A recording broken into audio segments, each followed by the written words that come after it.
মিজানুর রহমান আজহারি থেকে শুরু করে সমস্ত ওলামায়ে কেরাম তার জানাজায় উপস্থিত। আমরা তথ্য শুনে অবাক হয়ে গেলাম। মিজানুর রহমান আজহারি এবং মামুনুল হক দুইজনই বেগম জিয়ার এই কফিনের, এটাকে আমরা খাটনি বলি আর যাই বলি, কাঁধে নিয়ে তারা হেঁটেছেন, কাঁধে নিয়েছেন। কেন নিলেন? মিজানুর রহমান আজহারি কেন বেগম জিয়ার লাশটাকে কাঁধে নিলেন? গত কয়েকদিন আগে আমাদের কাছ থেকে, অর্থাৎ লক্ষ কোটি মানুষের ভালোবাসায় সিক্ত একজন ব্যক্তি, আপোষহীন ভারতের আধিপত্যের বিরুদ্ধে যিনি কথা বলেছেন, কখনো আপোষ হন নাই অন্যায়ের সাথে। আমাদের দেশের একজন প্রেসিডেন্টের স্ত্রী, তিনিও রাষ্ট্রপ্রধান ছিলেন, প্রধানমন্ত্রী ছিলেন, বেগম জিয়া। তিনি ইন্তেকাল করেছেন। আমরা দোয়া করি আল্লাহ পাক তাকে জান্নাতের উচ্চ মাকাম দান করুক, তার জীবনের সমস্ত ভুল ত্রুটি গুনাহগুলোকে আল্লাহ মাফ করে দিক। তবে একটা বিষয় অবাক করার, আল্লাহ পাক যাকে ইজ্জত দান করেন এভাবেই ইজ্জত দান করেন। আল্লাহ পাক যদি কাউকে সম্মান দেন এভাবেই সম্মানিত করেন। একজন পুণ্যবান নেককার ব্যক্তির দুনিয়ায় জীবিত থাকা অবস্থায় তার যতটুকু সম্মান থাকে বা সম্মান মানুষ দেয়, সে যখন ইন্তেকাল করে তার চাইতে বেশি সম্মান আল্লাহ পাক দেওয়ার একটা ব্যবস্থা করে দেন। তার জানাজায় লক্ষ লক্ষ মানুষের উপস্থিতি, হাজার হাজার মানুষ, অসংখ্য ওলামায়ে কেরাম, বাংলাদেশের ইসলামিক স্কলার মামুনুল হক, আল্লামা মামুনুল হক, মিজানুর রহমান আজহারি থেকে শুরু করে সমস্ত ওলামায়ে কেরাম তার জানাজায় উপস্থিত। আমরা তথ্য শুনে অবাক হয়ে গেলাম। মিজানুর রহমান আজহারি এবং মামুনুল হক দুইজনই বেগম জিয়ার এই কফিনের, এটাকে আমরা খাটনি বলি আর যাই বলি, কাঁধে নিয়ে তারা হেঁটেছেন, কাঁধে নিয়েছেন। কেন নিলেন? মিজানুর রহমান আজহারি কেন বেগম জিয়ার লাশটাকে কাঁধে নিলেন? নেগেটিভ সেন্সে নেবেন না, কথাগুলো কেন বলতেছি, কারণ এই কথাগুলো মিডিয়ার মধ্যে প্রকাশ হবে। উদ্দেশ্য হলো, বেগম জিয়া তিনি আলেম ওলামাদেরকে যথেষ্ট সম্মান করেছেন, ভালোবেসেছেন। আলেমদের উপরে কখনো নির্যাতন করেননি, বরং আলেমদেরকে যথেষ্ট তার ভালোবাসার, উদারতার পরিচয় দিয়েছেন। এমনকি তিনি আল্লামা সাইদি সম্পর্কে তিনি খুব ভালো মন্তব্য করে গেছেন। আলহামদুলিল্লাহ।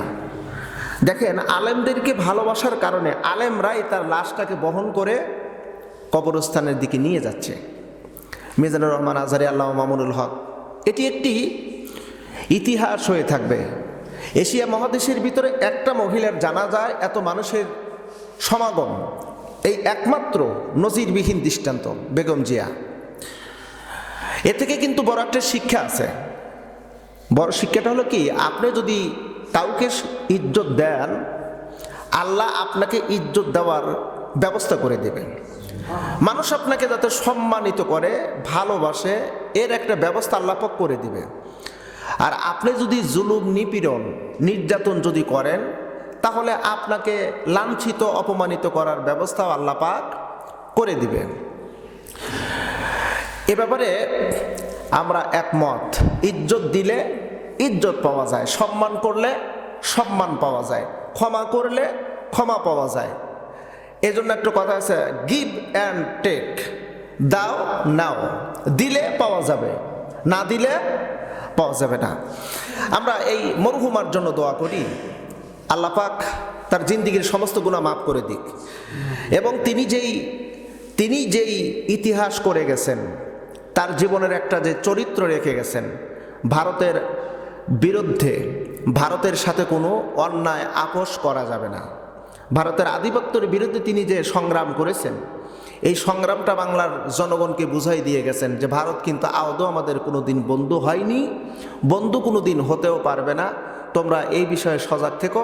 আমি কিন্তু দীর্ঘদিন জেল খেটেছি, আমাকে জেলখানার ভিতরে রেখেছে, আমাকে আবদ্ধ করে রেখেছে, আমাকে নির্যাতন করেছে, আমি তাদের সাথে আপোষ হইনি। প্রিয় বন্ধুরা, আল্লাহ সুবহানাহু ওয়া তাআলার কাছে আমরা দোয়া করি, মহান রব যেন আমাদেরকে দুনিয়ায় সম্মানের সাথে রাখে এবং আখেরাতেও যেন সম্মানের সহিত উত্তোলন করে। বলুন আমিন। মেরাজ আল্লাহ পাক কেন করালেন প্রিয় নবীকে? আল্লাহ পাক বলেন সুবহানাল্লাযী, পবিত্র। সুবহান শব্দের অর্থ হলো পবিত্র। পবিত্র সেই সত্তা আসরা, ভ্রমণ করেছেন, বিআবদিহি, তার বান্দাকে, লাইলাম মিনাল, লাইলাম বলা হয়েছে রাতের একটা অংশে ভ্রমণ করাইছেন মসজিদুল হারাম থেকে, অর্থাৎ খানায় কাবা থেকে মসজিদুল আকসা পর্যন্ত ভ্রমণ করাইছেন যেই রব, সেই রবের কথা তিনি উল্লেখ করে বলেন। আল্লাহ নিজের তার বরত্ব, তার রবুবিয়াতের বিষয়টি উল্লেখ করে বলতেছেন, সেই সত্তা যিনি তার বান্দাকে রাতের একটা অংশে মসজিদুল হারাম থেকে মসজিদুল আকসা পর্যন্ত ভ্রমণ করাইছেন, সফর করাইছেন। উদ্দেশ্য কি? উদ্দেশ্য হলো আমার কিছু নিদর্শন দেখবে, আমার কিছু সৃষ্টি দেখবে, আমার কিছু পরিকল্পনা দেখবে। এই বিষয়ে আমি আমার বান্দাকে সফর করাইছি। সে বান্দাটা হলো মুহাম্মদ সাল্লাল্লাহু আলাইহি ওয়াসাল্লাম। অনেকে মন্তব্য করেছেন এটা স্বপ্নের মধ্যে হয়েছে মেরাজ, নাকি সরাসরি মেরাজ হয়েছে। এখানে আয়াতের দ্বারা সুস্পষ্টভাবে প্রমাণিত, আল্লাহ পাক সরাসরি প্রিয় নবীকে সশরীরে মেরাজ করাইছেন। মেরাজ করানোর কারণ কি? অনেক নবীর সাথে আল্লাহ পাকের মেরাজ হয়েছে, তবে যদিও মেরাজ শব্দটার আবিধানিক অর্থ হলো ঊর্ধ্বগমন, কিন্তু কোরআনুল কারীমের আয়াতের ব্যাখ্যায় আসছে, মুফাসসির কিরামগণ বলেছেন অসংখ্য নবীর সাথে আল্লাহ পাক মেরাজ করাইছেন, তাদের মেরাজটা ছিল ভিন্ন। যেমন হযরত মুসা কালিমুল্লাহর সাথে আল্লাহ পাকের মেরাজ হয়েছে তুর পাহাড়ে, শুধু কথোপকথন। মুসা আলাইহিস সালাম বললেন রব্বি আরিনি, আল্লাহ তুমি আমাকে একটু দেখা দাও না, আমি তোমাকে দেখতে চাই। আল্লাহ পাক বললেন লাং তারানি, আমাকে তুমি দেখতে পারবা না, এই চর্ম চোখ দিয়ে তুমি আমাকে দেখতে পারবা না। মুসা আলাইহিস সালামের সাথে মেরাজ হয় তুর পাহাড়ে। হযরত ইউনূস আলাইহিস সালামের মেরাজ হয় মাছের পেটের ভিতরে। ইব্রাহিম আলাইহিস সালামের মেরাজ হয় নমরুদের অগ্নিকুণ্ডে। এভাবে আল্লাহ সুবহানাহু ওয়া তাআলা অসংখ্য নবীর সাথে মেরাজ করাইছেন। একমাত্র নবী, যেই নবীকে আল্লাহ পাক বিশেষ যানবাহনে করে মক্কা থেকে বাইতুল আকসা, এরপরে প্রথম আসমান, দ্বিতীয় আসমান, তৃতীয় আসমান, সপ্তম আসমান ভেদ করে সিদরাতুল মুনতাহা পর্যন্ত আল্লাহ পাক তার প্রিয় নবীকে সফর করাইছেন। জোরে বলুন সুবহানাল্লাহ। মেরাজ করানোর কারণ কি? মেরাজ করানোর কারণ হলো, আমরা জানি প্রিয় নবীজি সাল্লাল্লাহু আলাইহি সাল্লামের জীবন জিন্দিগিটা ছিল খুব কঠিন, এত নির্মম জীবন তার ছিল। তিনি যখন কালেমার দাওয়াত দিচ্ছিলেন, রেসালাতের দাওয়াত দিচ্ছিলেন, পরিপূর্ণ ইসলাম মানুষকে বোঝানোর যখন চেষ্টা করতেছিলেন, চতুর্দিক দিয়ে রাসূলুল্লাহর উপরে নির্যাতন চলে আসে।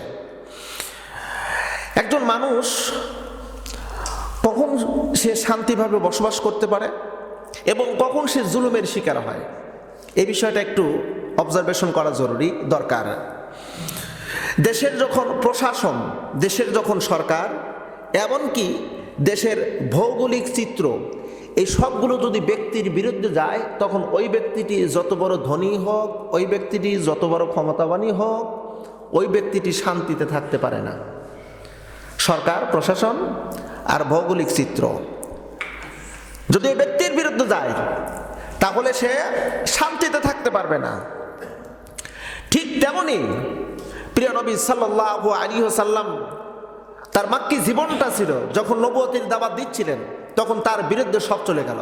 দেশের সরকার চলে গেল, তাদের শাসন ব্যবস্থা অর্থাৎ প্রশাসনিক যেই শক্তি সবাই চলে গেল, ভৌগোলিক চিত্র অর্থাৎ মক্কার সমস্ত মানুষগুলো প্রিয় নবীজির বিরোধিতা করা শুরু করলো। ওই মানুষটি কেমনে শান্তিতে থাকতে পারে? খুব কঠিন দুরূহ তার জীবন ব্যবস্থা। কিতাব প্রমাণ করেছে বন্ধু,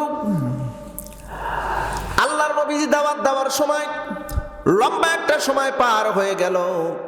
এর মধ্যে প্রিয় নবীজির স্ত্রী খাদিজাতুল কুবরা রাদিয়াল্লাহু তাআলা আনহা ইন্তেকাল করলেন। নবীজির স্ত্রী খাদিজা ইন্তেকাল করার পরে নবীজির মাথার উপরে মনে হয় আকাশ ভেঙে পড়ল।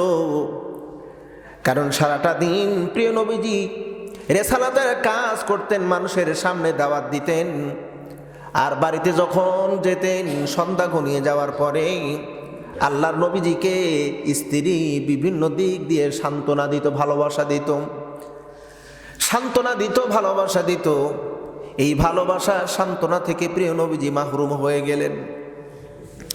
তার কিছুদিন পর আপন চাচা আবু তালিব ইন্তেকাল করলো। যদিও সে কালেমা পড়ে মুসলমান হন নাই, কিন্তু প্রিয় নবীজির দ্বীনে দাওয়াতে আবু তালিব রাসূলকে সহযোগিতা করেছিল।